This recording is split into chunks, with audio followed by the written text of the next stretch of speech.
Hey everybody, welcome to Local Business Hacks Podcast. I'm your host, Carl Case, and I'm on a mission to help you. Every week, we're going to be talking to local business owners and experts to get their best tips, tricks, and hacks to grow your business.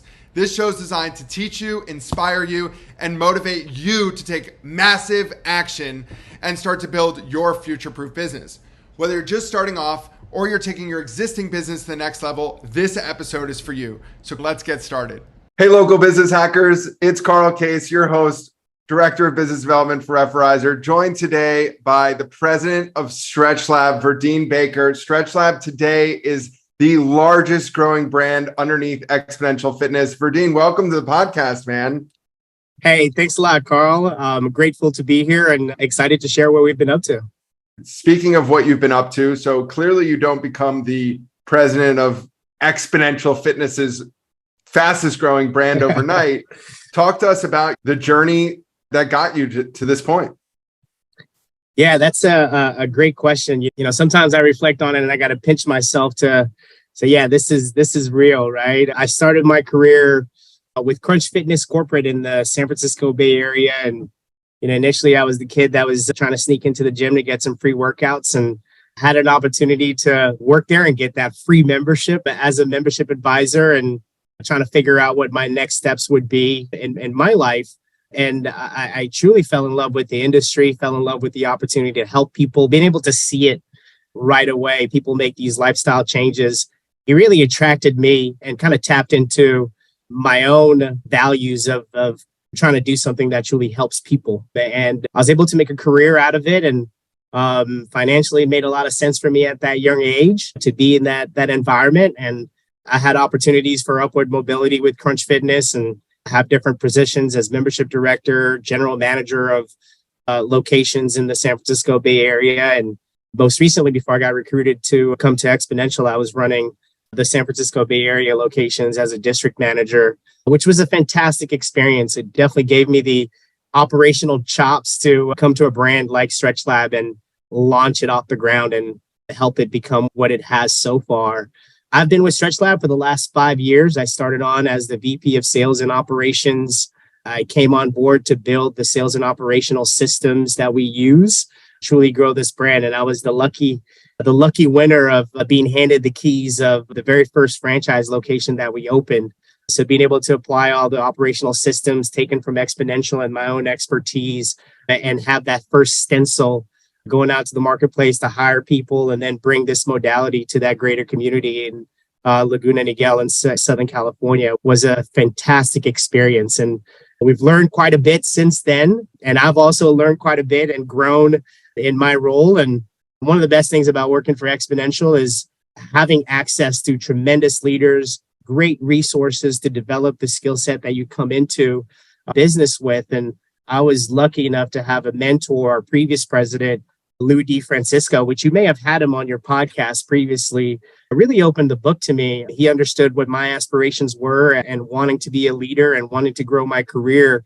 And he really opened himself and the entire system to arming me with the right tools, the right skill set, the confidence to be the next president in this line. And we love that continuity in Exponential. And when we purchased BFT, which is our newest brand, Lou went to run that business, and the natural progression was for me to step into the role of president. And it's been a great experience for me personally. Well, congratulations to you and Exponential for getting you to where you are and ability to shine and run the team. Speaking of run the team, you don't get dubbed the title of fastest growing brand inside of Exponential Fitness. Verdine, share some numbers with the listeners. What have you guys done in the last quarter and how can people get involved with StretchLab? Where are you guys located? Yeah, that's awesome. So we have been pretty busy over the last 5 years. Like I said, we opened our first location 5 years ago in 2018. It's been nonstop since. And we take that we're in boutique fitness. And one of the best things about Exponential is being able to have the resources to have boutique level support and growing our team. And none of the stuff that I'm about to tell you of what we've done as a brand would be possible if it wasn't for our tremendous corporate team that's been with us really since the beginning. Our CMO, Martin Balkaitis, has been with us part of our executive team since the very beginning. He was part of the branding of the rebranding of the brand after we purchased it from the founders. And our very first employee, even before Lou DeFrancisco, our previous president, we had Martin. Our VP of training and experience, Austin Martinez, has been with us. I hired him as the very first flexologist for Laguna Niguel, and he's been able to develop and take his experiences as an athletic trainer and continue to grow our flexologist training program, which is the first and only nationally accredited program in this category, in this vertical of stretching, which was a tremendous accomplishment.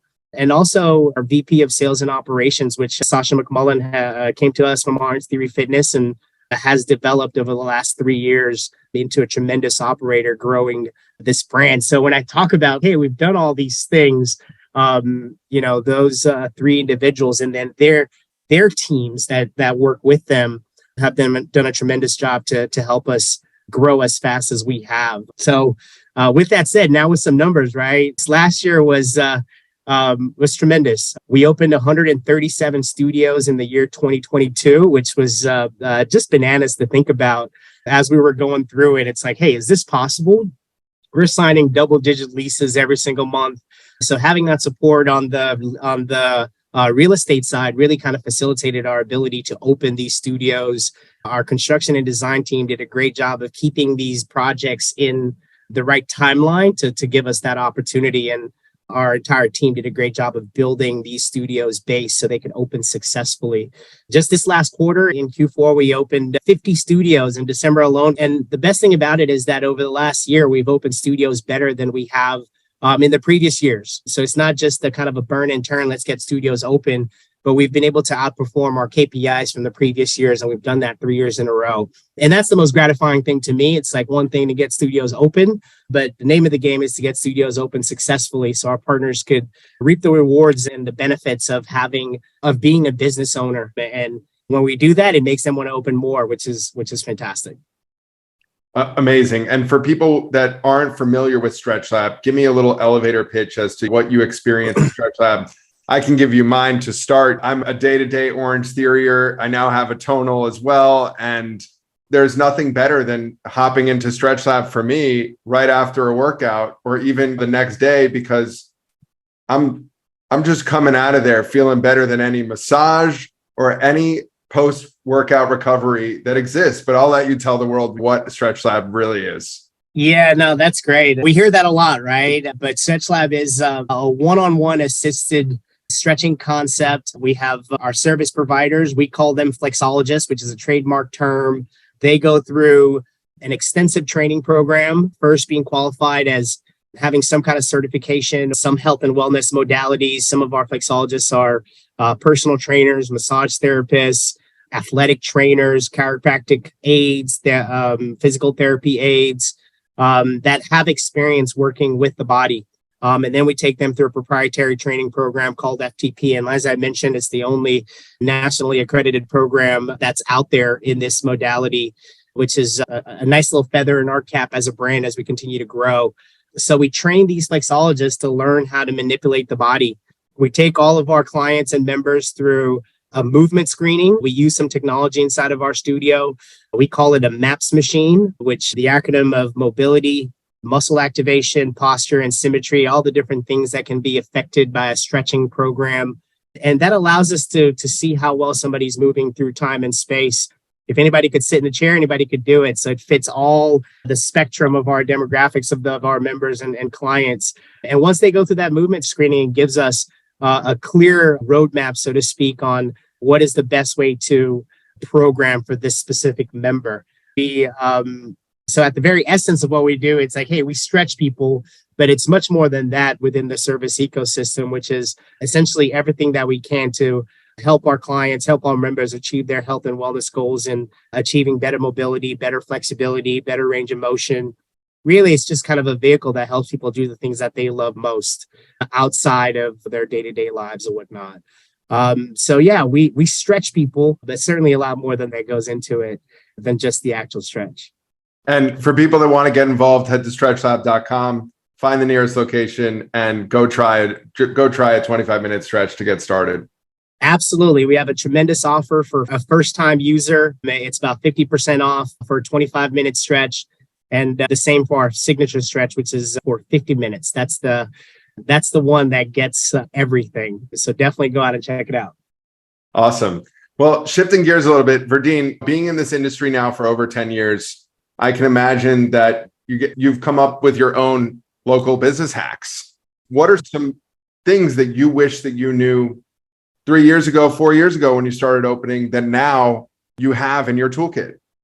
Yeah, that's a great question, right? I always think about that first location a few years ago and kind of where we were at and the things we were doing, the things we thought were the right things, right? And where we're at now as a brand. And I think an easy example would be, how wrong we were on the value of this experience and how much our communities wanted it and needed it.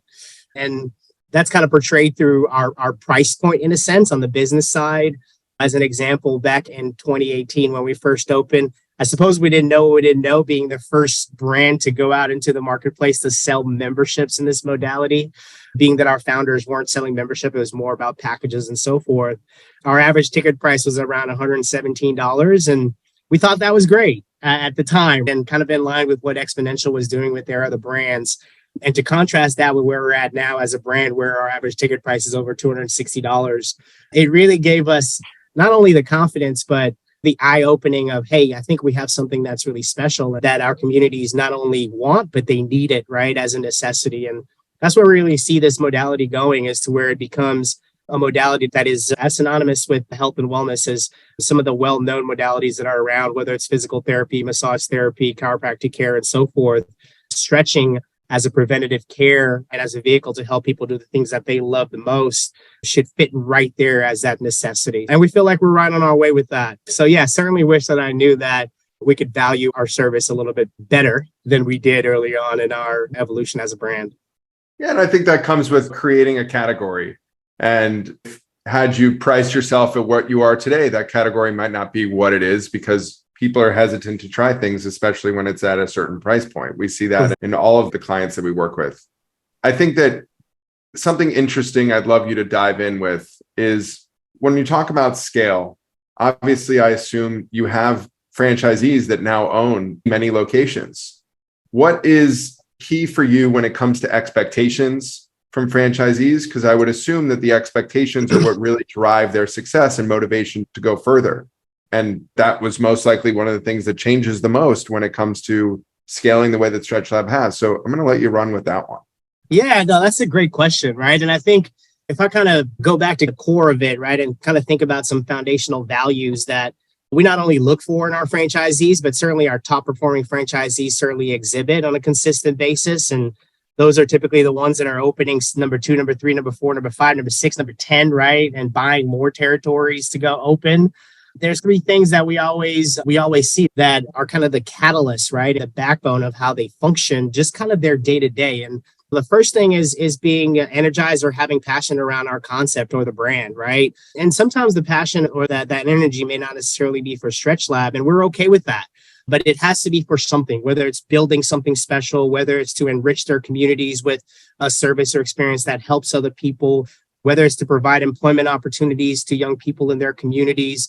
All those things, being energized around building something special alongside us with a group of passionate people here on our corporate team that we can collaborate and really bring this modality where it should be, right? As I mentioned, as a necessity, as a modality that is a necessity in everyday life. That is definitely one of those foundational things that we look for, and our partners and our top performers certainly exemplify. The second thing, and I think this is true in franchising in general, and why a lot of people look at this route as a way for them to engage in small business or owning their own business, which is having the ability to follow systems. We've already spent all the money to go through the A/B testing. I've already gone through all the operational pain points of our business, and being able to have partners that understand that, hey, there is a system, there is a process, and I need to follow those systems and give myself the best opportunity for me to win and thrive certainly makes a big difference in our partners that thrive in this environment and start looking for expansion, right? To really see the operational value of having systems and process in place for them to follow. And the last thing is being leaders in their organization. The thing about franchising is we not only have a playbook, at least with Exponential, not only do we have a playbook, but we have real people, right? That are industry experts that's going to go out and support each franchise partner and help them be successful. But at the end of the day, that partner has to execute. They have to hire the right people. They have to build the right culture. They have to set the right expectations and then hold their teams accountable to those systems and process. Because we certainly are not a system that's telling our franchise partner, hey, you have to go be your general manager. You have to go be inside of your studio. It's really about them being a multi-unit operator as a leader.